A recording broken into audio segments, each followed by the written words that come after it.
A very good afternoon to all of you. Today our speaker for our popular lecture is Dr.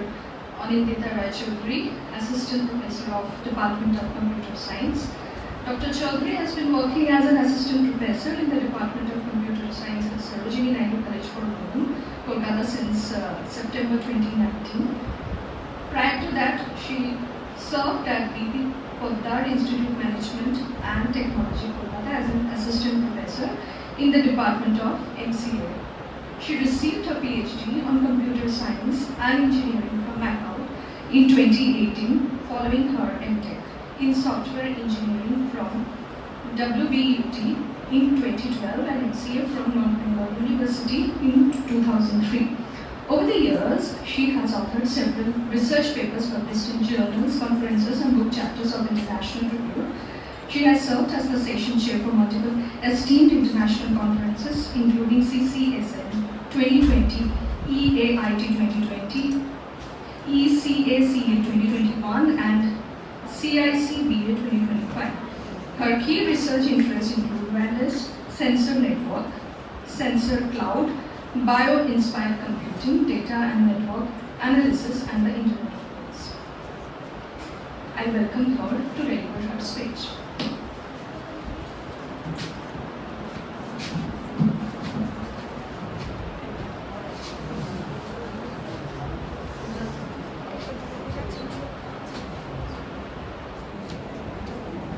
Thank you, Shambhavitra, for your nice introduction. Today, the topic of my popular talk is transforming everyday life, the ubiquitous role of IoT.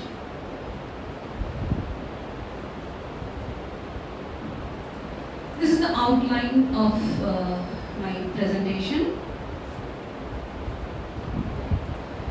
Now, what is IoT? Knowingly or unknowingly, actually we are surrounded by several IoT devices in our day-to-day life.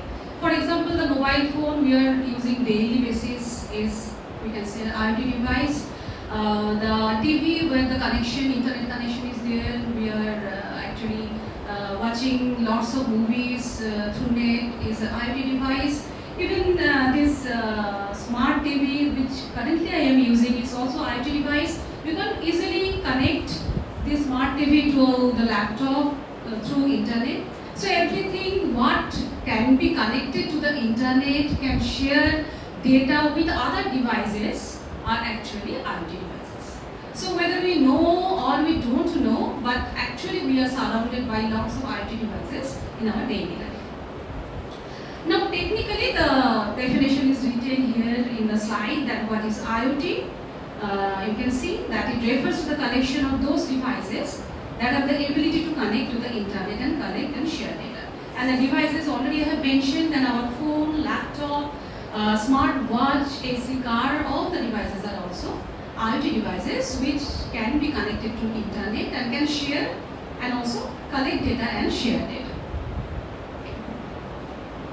Now, why actually IoT matters and why it is so important that we are talking about this IoT topic in the popular lecture, not only in this college but in several other actually FDP workshop in several other scenarios. Because nowadays, if a device is not connected to internet and we can't share data with the other nodes, node means here again anything, everything that can be connected to internet, this is in a network, then it is useless. So in that case, actually, that's why we are actually today we are actually preferring smartwatch compared to the manual or digital watch, because we are transforming from a non-IoT actually environments to IoT environments so that we can share our live information to any devices connected in the network. Okay, so the key features you can see here, it is interconnectivity, automation and control, real-time data collection, remote monitoring, and also scalability. Scalability means it's not about that in our college we are connected to different devices. If it is a project contains a large number of IoT devices, then the amount of data collected, it will be huge. So our central server or a particular machine which is in our college will not be able to sufficient to give us the storage and the other capabilities we need. So in that case we have to store it in cloud. So these things are also actually matters in IoT. Now this is the history of IoT, and you will be surprised to know that the term before IoT, the term coined, the IoT device has already invented. It is a small story that in 1982, the researcher of this Carnegie Mellon University, they were trying to find out that whether their Coke is sufficiently cold or not. But the research room and the Coke vending machine were far away actually at that time. So every time visit the Coke vending machine and find out that whether the Coke is cold enough or not, it was very actually difficult for them, because doing research is a difficult task, and for refreshment they are having Coke, and every time it is finding in the Coke machine that whether vending machine whether it is cold or not, is very difficult. So we know that necessity actually is the mother of invention.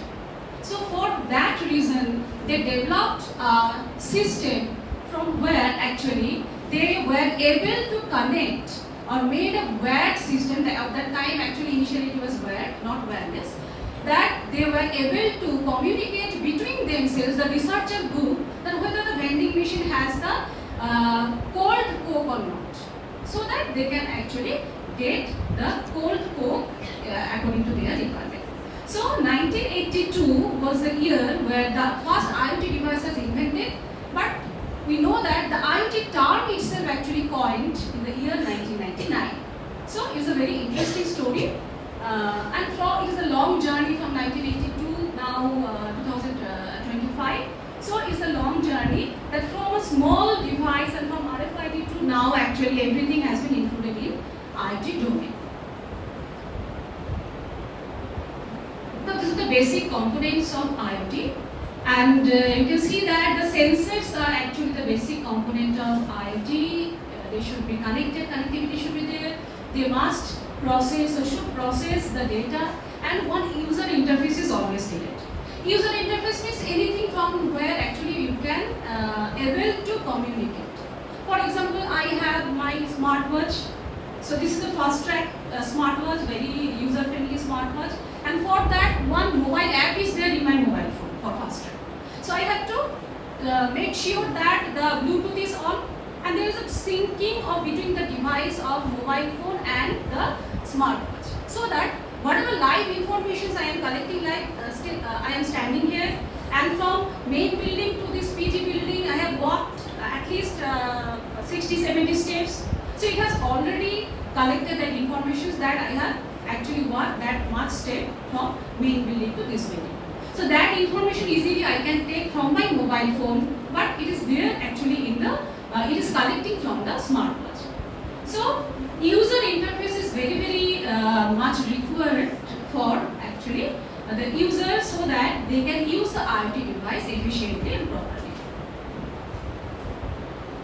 Now these are the main components. You can see here the protocols are very much required. The protocols used are already mentioned, and one protocol just I have mentioned that in your mobile phone and in my mobile phone Bluetooth is there, and whenever we are connecting from smartwatch to the mobile phone, you must on your Bluetooth, so that the app and the smartwatch get synced. So this is one actually very well known, I must say, protocol we use normally, and the RFID, Wi-Fi, satellite, these are the other actually protocols we have for IoT. And now how actually it is becoming possible day by day that the IoT devices are actually increasing, and also the applications using IoT are getting increased, because due to the number of sensors we are using, the size of the sensors, the functionality of the sensors are actually getting day by day, the size is decreased and functionality increased. So this is the actually a rough timeline that we are actually using now that particular shaped sensor. That's why we are able to use the IoT device in any devices we are actually using. have already mentioned the protocols used in IoT. Now, these are the main applications domain of IoT. I will try to discuss one by one and very popular application domains so that you can understand. Now in smartphone. In smart home, what happens that though in most of the cases, in most of our home, I think we don't have the smart home in that actual sense. But in smart home, it is now very much available that it can sense your presence. Whether you are in home or you are outside home, depending on that, the switch is automatically on or off. So the presence is automatically sensed, and you don't have to switch on or switch off your actually light manually. It will be automatically switched on off if your home is smart enough. And the smart appliances like refrigerators, TVs, I think you all know that it can automatically control the temperature depending on the surrounding temperatures, like the winter season, the summer season. You don't have to manually actually change the temperature. It will automatically sense and change the temperature which it requires. Okay? Smart lock, the smoke and gas sensor, these are actually very much available in our office. Okay, in industry especially, that there is a smart smoke sensor or gas sensor. So when you put up a cigarette and give enough smoke in that sensor, it will give you alarm. Okay, if you want to test, so that type of detectors are there, and obviously impact is our convenience and safety, energy efficiency. Now transportation. Those who are actually daily traveling and crosses a toll, they are very much aware that nowadays we don't have to pay the toll tax manually, because in our car in front side the FASTag sticker is there. So if you have the FASTag sticker, automatically your information and your bank details are all there, and the toll, whatever it is, 100 rupees or 200 rupees or 50 rupees, it will automatically debited from your account if it can successfully scan your FASTag sticker from the RFID actually reader. So this RFID is one of the main component of IoT device. So no human intervention is actually needed in toll collection. So I think whoever is traveling and crosses the toll, you know that manual queue is also there and FASTag sticker is also there. So you can give that in automatically. Now this RFID, you all, I think you are very familiar whenever you are doing your shopping from any shopping mall. Because whenever you are buying some product, whether it is a cloth or something, all the clothes have a RFID tag in the in the clothes. So whenever you are in the billing section, they will put off that RFID tag from the clothes, then all the billing happens. And if actually unconsciously that RFID tag are not removed from your clothes, automatically if you are trying to exit from the door, it will give you some alarm. So that means you are not actually paid to the billing section, you are actually just exiting from the shopping mall without paying, without billing. So that RFID, so you can see that since each and every cloth has that RFID tag, so RFID tag is very much cheaper. So that's why it is possible to use that IoT devices in our daily life. This is also very cheaper. Okay, so this RFID tag we are actually knowingly, unknowingly using in our daily life very much. But we are not bothered because actually this is not in our necessity. So, and also in many school buses you will find that the GPS tracker is there. Okay, right now where actually your children is there, because we parents are very much conscious and aware due to traffic jam and lots of other situations that actually our children are safe or not, or how much time it will take in drop in nearby. So to measure the time accurately, we can track the position and location of our children. using that GPS tracker. So this is also actually, we can say, a part of IoT. Okay, so in tracking inventory, already I have mentioned that RFID tags are used. It increases worker safety. Not only that, actually a lot of products are there where the RFID readers are installed in the pallet, that means the boxes, not in individuals, and it can automatically collect the whole information about the packet. Now, retail automation, NFC, the near field communication, it makes our life very easier. Because nowadays, the credit card, debit cards are also the old-fashioned type of thing. If you have the card information in your mobile phone, say if you forget to bring your wallet, then also no problem. From mobile, if you tap, automatically it will give you the connection to pay automatically. So this NFC actually, but obviously some restrictions are there that it should be the close as 4 centimeters. Okay. So this NFC is also very popularly used in the industry nowadays in retail automation. So IoT in education nowadays is very much familiar in most of the modern school, colleges. Actually, they have these interactive boards where you can draw, erase, everything you can do in the devices, and that information can be also sent in other media.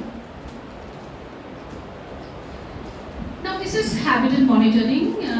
Those who are actually regularly visit the geographical channel, you will find that the collar actually mounted sensors are actually implanted in different animals, and not only whole day, maybe whole month information they are collecting for their actually research. So this is also a very popularly used domain, the habitat monitoring, IoT-based habitat monitoring, and lots of research works have already published. One of the paper I have mentioned here, because this project is very well-known project, the ZebraNet project. And now IoT in agriculture, in that domain actually all the actually science background departments can work, whether it is actually botany or actually a combined domain like computer science with botany, because sensors are used. They are collecting the soil information, they are collecting other type of information, whether fertilizer is needed, whether pesticide is needed, the level, what is the level. So that sensors, the IoT devices gives the information, we can collect it, we can store it centrally in server, and according to that we can do our research and what type of actually informations actually we have to, what type of precaution we have to take, that information is there. So this is a cross-domain research area. Now healthcare, because we are very much concerned about our health.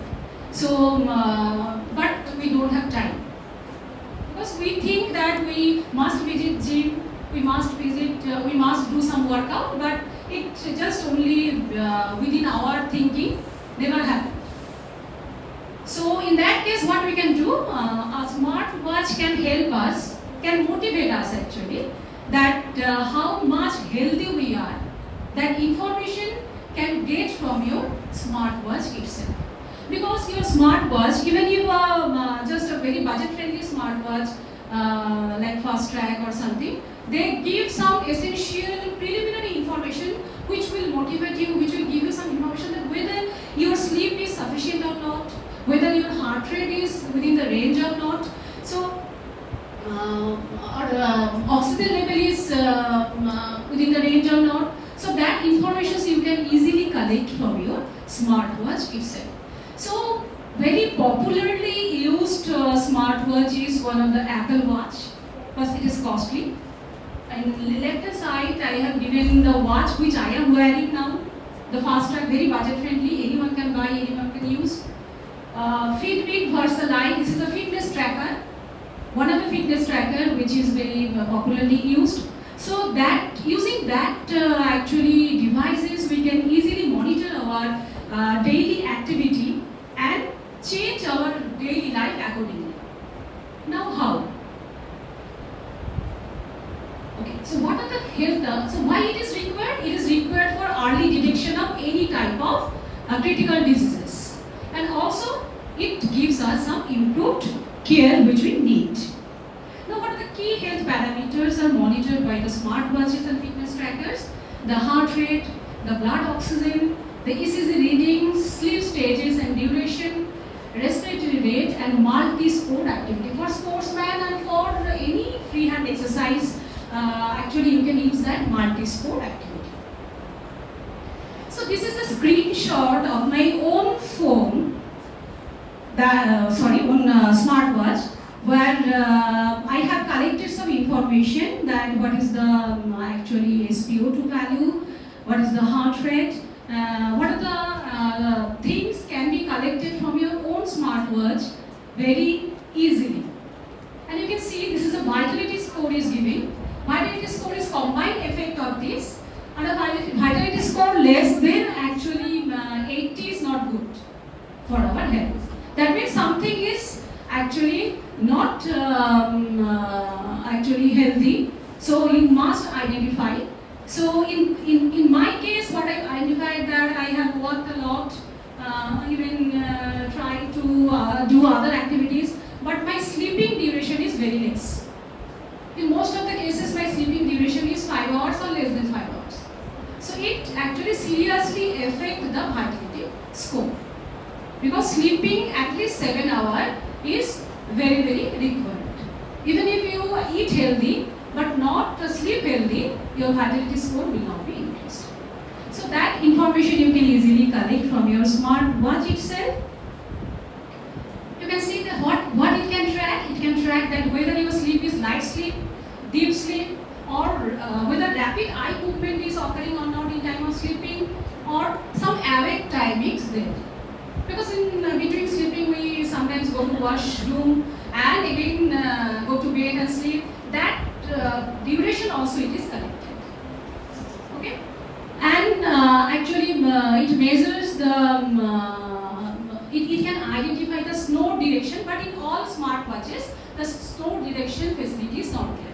It's a premium actually subscription of Fitbit, and 2 models currently are giving that snow detection facility, because we actually ourselves don't identify that we are snoring, and we always tell no I am not snoring, or it's very difficult actually. It is very difficult to actually acknowledge that in sleep we snore.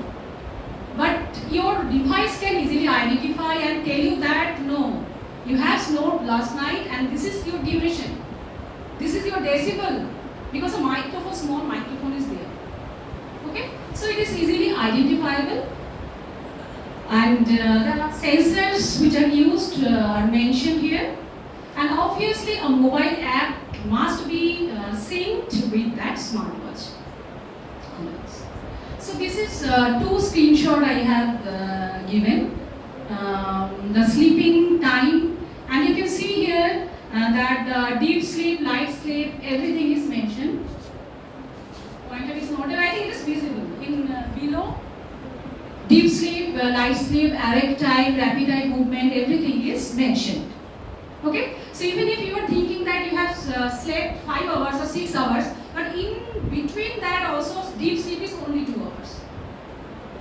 Okay, so depending on your movement, how frequently you are moving in bed, it identifies that whether your sleep is a deep sleep or light sleep. So depending on that, the sleep score is measured. Okay, so you can easily see that when the total sleep is higher than the previous screenshot, it is the sleep score is higher.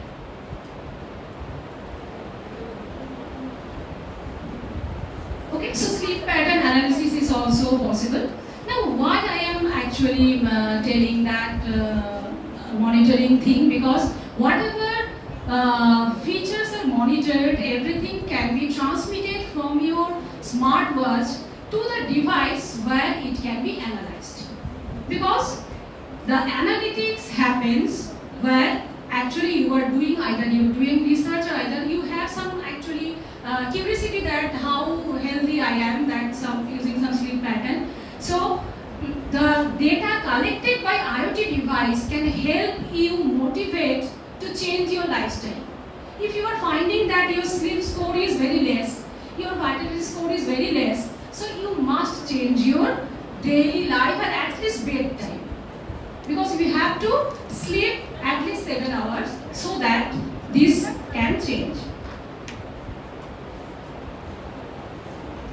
And this is a multi-sport activity that depending on your multi-sport activity actually the vitality score also may increase or decrease. And for sportsman actually it matters.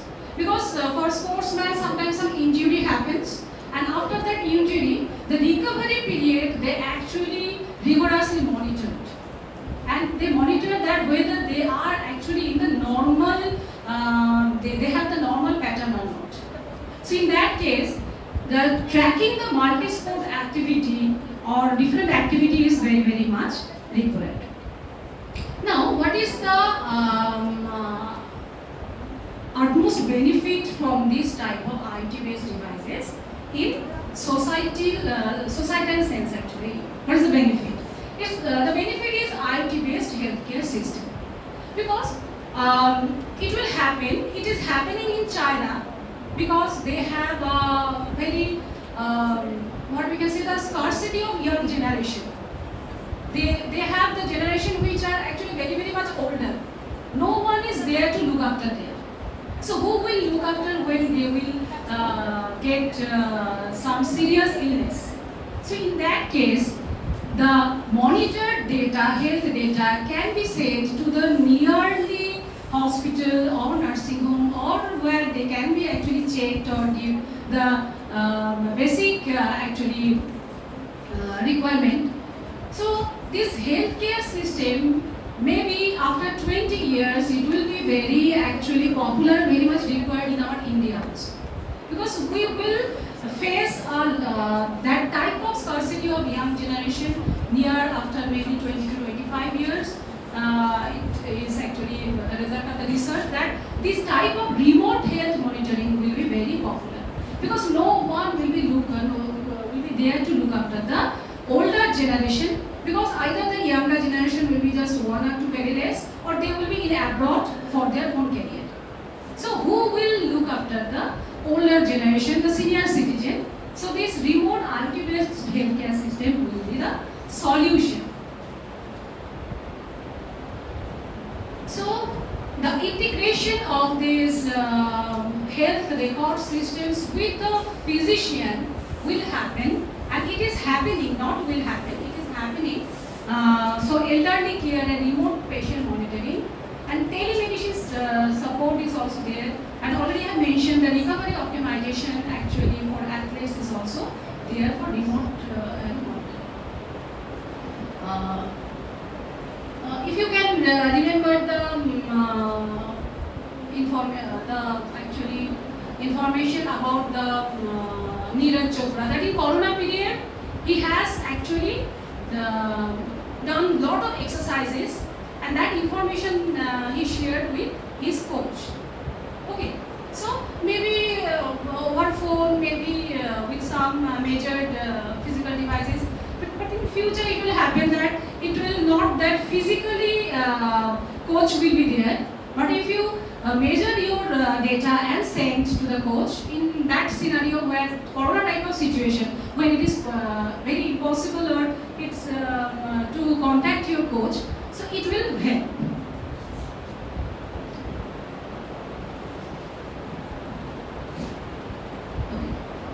So this is the summary, or we can say the comparative analysis of different type of smart watches or devices, fitness trackers. It can be ring, it can be a hairband, it can be watch, which can monitor your data and send.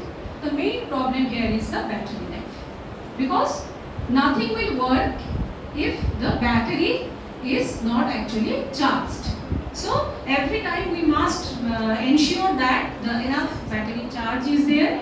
So either we have to replace the battery, we have to recharge the battery.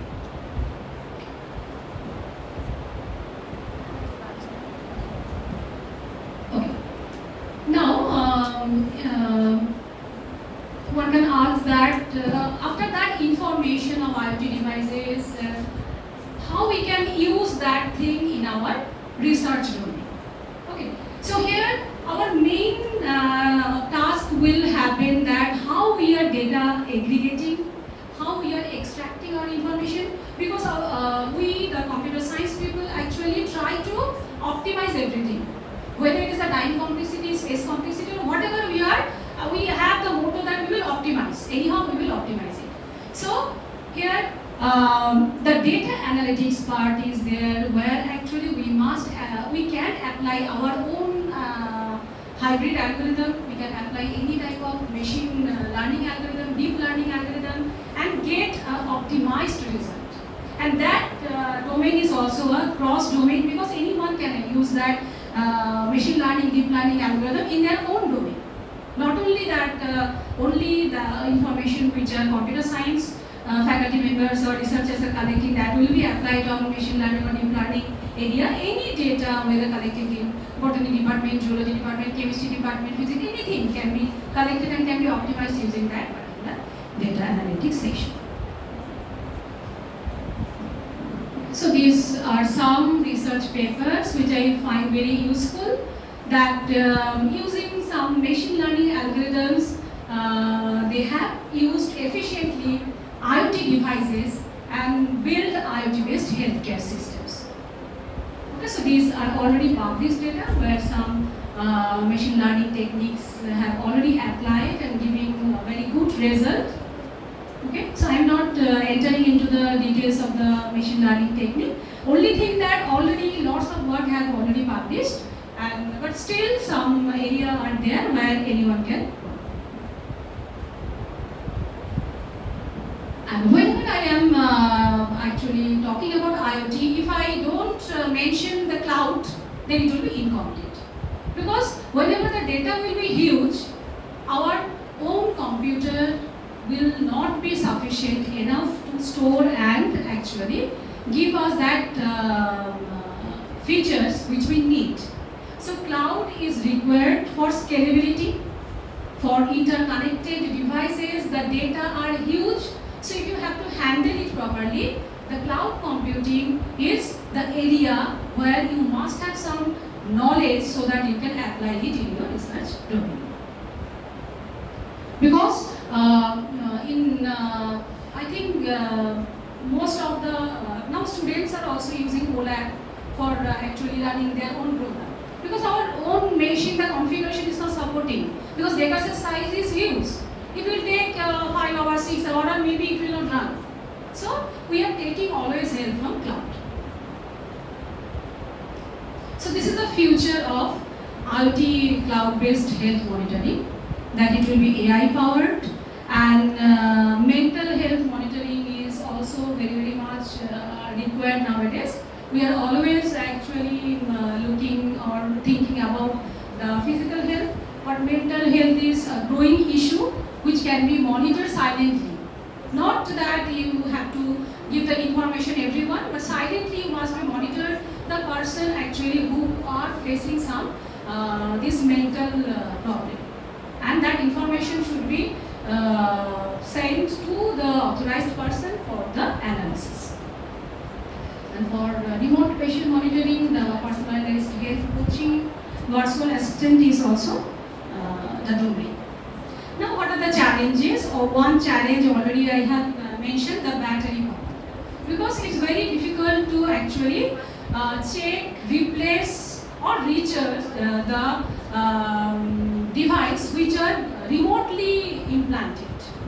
My own smartwatch I can recharge because it is I am using, but the device which are implanted in a field from where we are collecting data, like the collecting data from a plant, because it is implanted in a field where you regularly not visit actually. You visit whenever it required or whenever you think that you must see. But in that cases, that whether that device is working or not, it is in working condition or not, the battery must be fully charged or charged in some threshold level. Okay. And security and privacy is always a concern because it was a domain and it will be a domain always which is a research where we will work. And so many IoT devices actually lack robust security protocols. The reason behind is that because the IoT devices are supported by multiple platforms, so they have multiple different protocols, and giving a common platform is very, very difficult. So in that case, security and privacy is also a very difficult task. And one thing also that day by day the devices are actually becoming very, very smaller. So whether someone is recording something, video or audio or whatever, he will not be able to identify. So the devices are becoming very smaller. The functionality is very much rich nowadays. So whether you want is safe or security region or not, or whether the data which are collected and sent that are not actually compromised to other devices, that thing is a very big issue nowadays. Signal coverage, poor signal quality actually sometimes disrupt our service, and the cost, initial cost is always high. Once it is installed, then maintenance or sometimes the addition of something is not so much, but initial cost is always very high. And lack of skilled workforce. Actually, the devices we are using, we are always actually able to know the interfaces, how it works. But once it is disrupting, now we are actually very in a zone that we are not able to correct it, rectify it, because we don't have that much of information. So, skilled workforce is also one of the important lack or limitation or challenge, because in one thing I must mention that in my PhD I have worked with sensor network. So sensor devices I have the information, but that sensor devices at that time was not capable enough to interact with the internet. We interact with the base station, that means a laptop. From that actually that information actually we are sending to some mobile devices or that. Okay, so day by day it is improving, and that information, that knowledge, that expertise we are actually lacking. So this is also one of the limitation of the domain of IoT. So these are the references. Here reference 5, this is one of the work of my PhD work, where the IoT term we have not mentioned at that time, because at that time this is the work within 2016 or something, published in 2017. So, but that successfully monitored the environment of a room and sent that information to a laptop to send it somewhere else. Okay, so this is, since that were not actually connected to a mobile phone or some end device, so we have not mentioned IoT. We just mentioned wireless sensor network. But if it is just extended, you can say this is a IoT project. So this, the other references are mentioned, which I have actually used in my PPT, the information. And the challenges which we are facing currently, that resource management of IoT and cloud, we have actually summarized and try to give a direction using a book chapter. So in last reference 11 is our book chapter, which the motto of the book chapter is giving some idea of the domain where the researchers are trying to work into IoT cloud-based system. So what type of resource management is required, what are the limitations, what are the actually way out to solve the problem faced in IoT cloud-based systems. So this is all about my presentation. If you have any query, you can ask.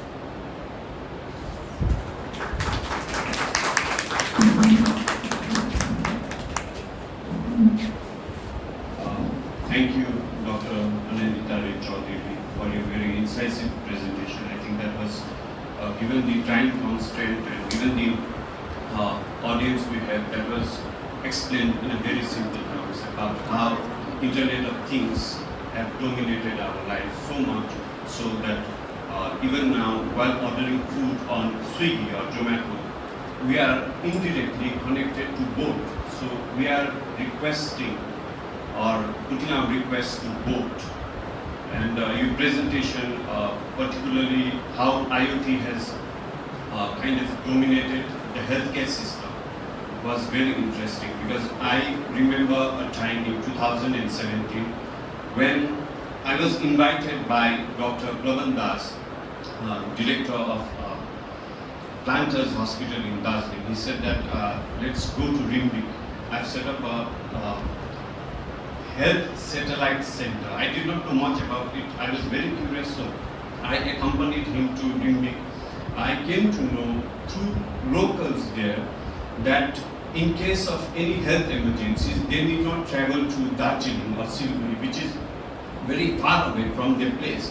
What they do is they set up healthcare rooms there with few paramedics, and in case of emergencies like heart attack or brain stroke, all they need to do is just contact the doctor on WhatsApp. Now WhatsApp back then was not used for medical purposes as far as I remember.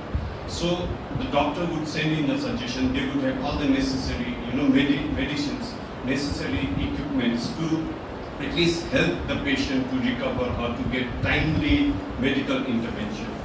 So your presentation today was very interesting that way, and I hope we'll begin to think about how we can change IoT to make it more people friendly so that we can not only use it for our betterment but also save humanity from the disastrous effect of IoT. Things like AI has come to dominate our lives so much so that we have started to digitally clone ourselves.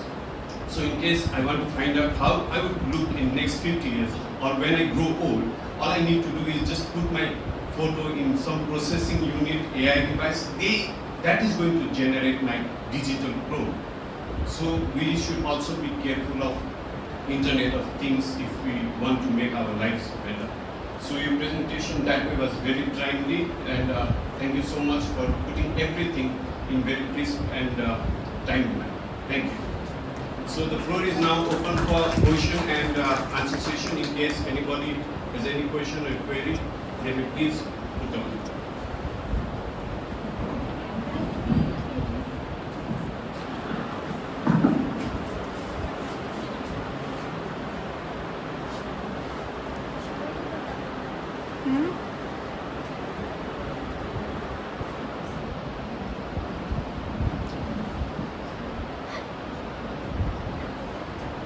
If you have any query or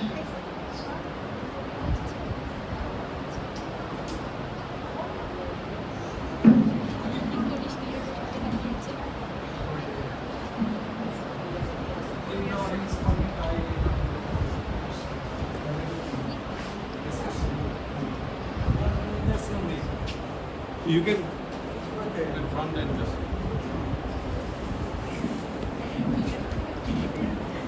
Thank you. First of all, I'd like to thank Madam for her wonderful seminar. I just, I'm a person from machine learning, so I was thinking about an AI agent that will look after all my CCTVs at home. Now, what I found when I wanted to build such an agent, what I found is that the CCTVs cannot communicate with one another because although they are generating videos and screenshots or photos, but somehow the raw data is of different type.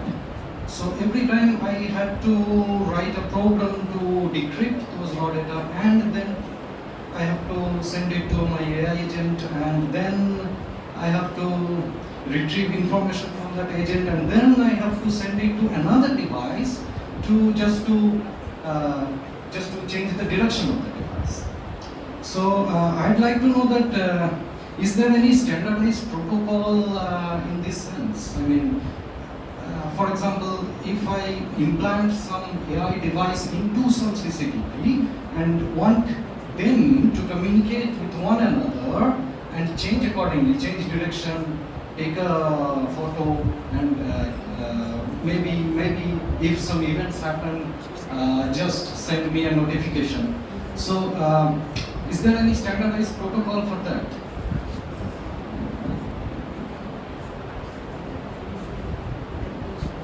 Right now, I can't say whether it is there or not, but it may happen because it is like motion sensor. Because you are moving from one room to another room. So, if motion sensor is implanted, whether you are in the main room or kitchen or any other room, in that case, if you want that dynamic data that your AI agent can say, that may happen. But what is the standard protocol currently they are using? I can't mention the name itself, but it may happen because it's like identifying the motion. Because the dynamic data, it can be easily identified and can be sensed. And whether AI, I think it may happen. It can happen because the static data they are sending from maybe 10 years back or that time. Because nowadays in our own relatives actually, one is there that her daughter is there in Bangalore and he is staying alone in Mudhamram. So all the rooms are actually CCTV monitored. So she actually only monitored the activity of her own mother through her mobile phone. Yeah. So all the rooms, but the dynamic what you are asking, that thing, it actually, I think it is possible. I mean, I want an umbrella under which all the CCTVs If you want a framework so that the CCTV can communicate each other and can take decision. So they are actually, this is the work actually main work of the researcher, that something you have to develop, that the videos collected by 5 CCTVs in your room, the data which you are storing somewhere, some analytics or analysis must be there so that the AI agent can act accordingly. So this is possible. I think this is possible, but I can't mention the name of the protocol or AI agent which is currently. Whether it exists, I don't know. Whether there exists a common communication protocol, I don't know, because all the CCTVs in my room are from different companies. So they cannot communicate somehow. But this is also one of the limitations, that if the IoT devices are from different platforms, Right. they have the different protocols. Okay. So a common protocol is also a big problem. So This is also limitation, that if all the devices of your home are not from the same platform, then some common interfaces is required extra to actually make them in a same platform. So this is a device related issue actually. But the logically what you have asked, it is possible. Because it's only actually, this is a dynamic thing which you have to monitor and send the data, and some analysis must be there and send information, that thing. Thank you.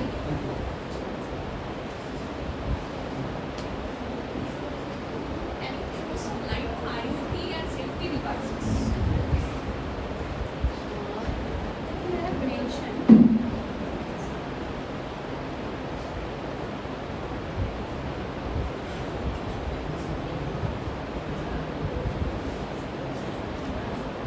somewhere I have mentioned Like the IoT smart lock. Now the smart lock is very actually trendy, that we don't have that type of now previously what we actually just observed, that Godrej lock is very actually secure. So nowadays this is also not enough. We want that I actually the authorized person, if I give my thumb, then only my door will open. So that much of security we are looking for. So in that case, IoT, and even we are not actually trusting our hand also. We want some retina type of thing that can't be changed, because our Aadhaar card, that the thumb information, that also are in older days, they are not actually identifiable. Some changes are there. So retina informations, they are saying this is most reliable. So that thing is there. Already smart lock is available. Smart IoT lock is available. That whether you want to enter your room using your thumb impression, that lock is alive. Okay. And the video doorbells, that thing, some ad also you will find that you can see that what is happening in front of your door. That video is sent to your server, and you can identify that what is actually after coming from office, what happened exactly within that actually venue. It is also identified. But always opposite of the coin is there. If you are having so much of facilities, some security problems will always also be there. Okay, so that thing we have to take care of always.